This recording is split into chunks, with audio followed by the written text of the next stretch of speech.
சிவராத்திரி சிவசிவான அக்கடான்னு உட்காரவா முடியுது. காலையில இருந்து மாங்குன்னு வேலை நடந்துகிட்டே இருக்குது.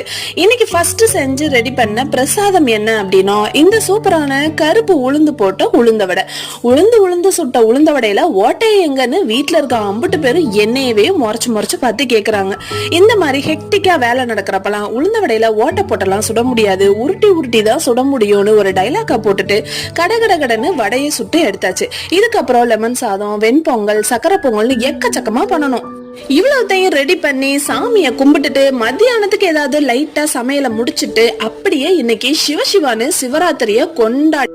உங்க வீட்டுல இன்னைக்கு சிவராத்திரிக்கு என்னெல்லாம் பிரசாதம் பண்ண போறீங்கன்றத ஒரு சின்ன லிஸ்டா கொடுங்க. அதுல ஏதாவது ஈஸியான ஐட்டம் இருந்துச்சுன்னா நானும் அதை பார்த்து செஞ்சிருவேன்ல, அதுக்காக தான். ரைட், இந்த வடையை நான் எடுத்து காட்டிட்டு இருக்கவங்களையும் அங்க பொங்கல் சும்மா ஜம்முன்னு ரெடி ஆயிட்டு இருக்குது. ஒரு தாளிப்பை போட்டு நெக்ஸ்ட் பொங்கலோட வந்து உங்களை மீட் பண்றேன். இப்ப வந்துடுறேன் சட்டுன்னு.